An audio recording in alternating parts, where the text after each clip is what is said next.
The third characteristic of the Christian God would be omnibenevolence, which is the God that is all good or all loving, as you hear many times from the Christian perspective. There's something called Epicurus' paradox. Is he willing to prevent evil but not able?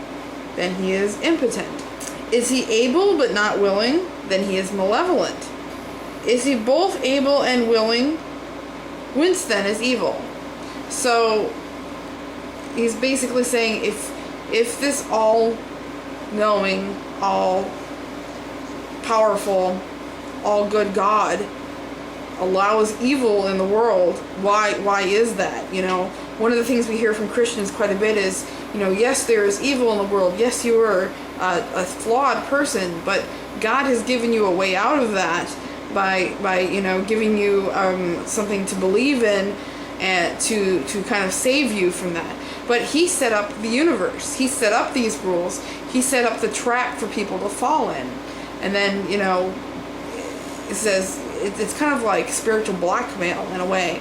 The first, obviously, being that God is all-powerful.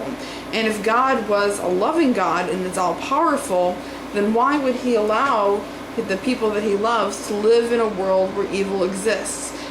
There are things that Christians consider evil, and I would say, I'm going to take this straight from Pete, because he said that murder and rape are absolutely evil.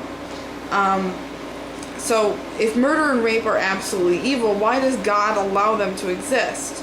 We've already discussed free will, and some people will say, well, that's because humans have free will. But then that goes back to the omniscience argument. Why would God create a being that he knows is going to do such evil acts? Why would he not create beings that were capable only of good? People are obviously able to go through their life without doing what's called evil. People have done it, and we're capable of refraining from acts of harm. So why wouldn't God create people who are able to refrain from those acts? The goal of the Christian religion is salvation. Salvation, by the way, is not the goal of Wicca or most pagan religions. We don't believe we need salvation.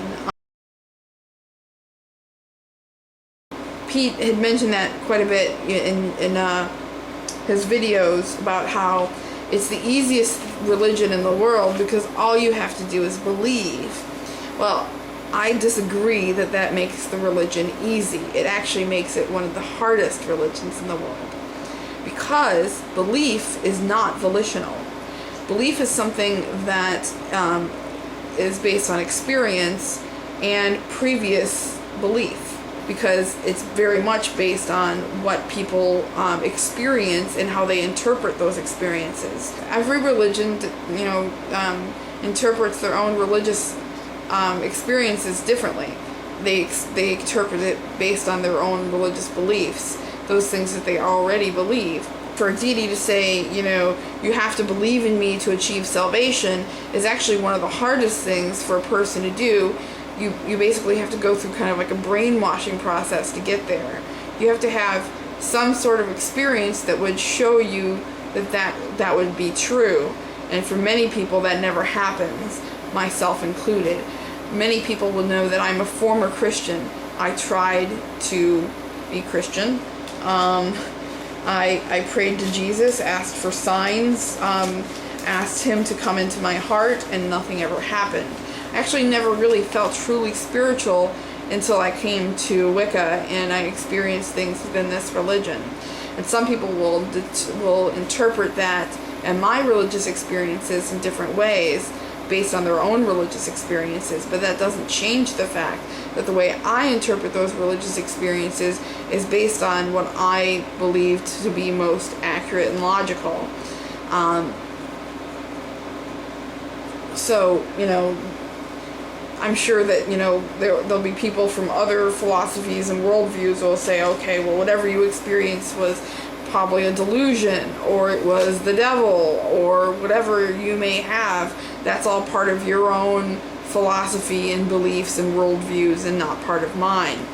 And who is really right? And this is where we get down to the part of, of what some people would consider to be relativistic.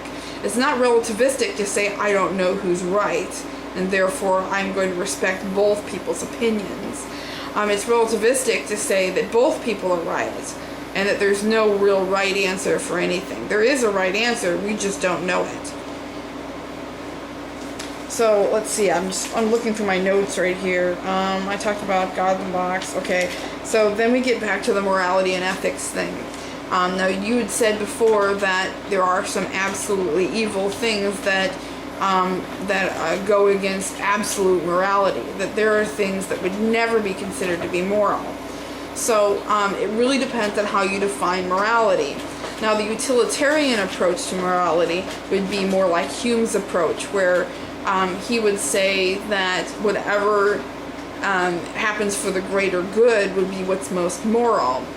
Therefore, if there are only a few males left in the universe that are fertile, and they need to populate the race, it would be for the greater good, even if rape was involved, to get these men to pass on their seed. Now, is this, harming one person? Most definitely. Is it a moral act? Yes, because it's populating the species, and it's helping us continue along the species. So it is a moral act in that way. So that's one way rape can be moral. My husband's like, what? Yeah, I'm not condoning rape, okay? In most instances, I would say 99% of the time, rape is immoral when you're taking away someone's free will to decide whether or not they want to have sex with you. But when it comes to the greater good, the utilitarian approach to morality shows us a different answer. I don't always agree with Hume, but it is a compelling argument. Also, with murder, that was the other thing that Pete had mentioned, is another thing where we can say that this is absolutely an immoral act. Well, perhaps the person that we are murdering, if they do not die, they will murder a whole bunch more people. Would it not be for the greater good to murder that person? Take yourself back to, and everybody uses this argument, but I'm going to use it anyways. Would you murder Hitler? Would you murder John Wayne Gacy? If given the chance, knowing what he had done, and that he would continue, would you murder that person? Obviously, if you are a proponent of capital punishment, the government murders people all the time to stop them from committing more heinous acts. In fact, it's more of a justice thing, because we could just as easily keep people in jail, but yet that's considered to be completely moral by our society because it's for the greater good. So, unless you believe in Kant's idea of morality, which Kant's idea of morality is that no one is ever actually being moral if they're happy while they're doing something, if they do something for their own benefit, even if it benefits other people, Kant considers that act to be immoral. But I don't think most Christians, even though Kant was a Lutheran, feel that way, because they feel very happy and very moral in doing some of the things they do. It gives them gratification.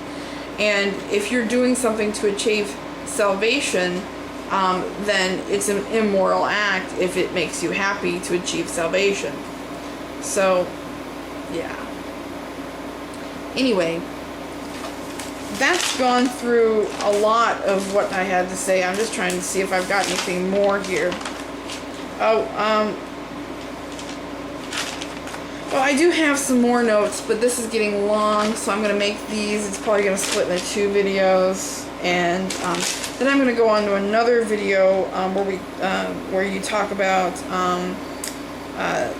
the 10 Commandments. That'll be my next one.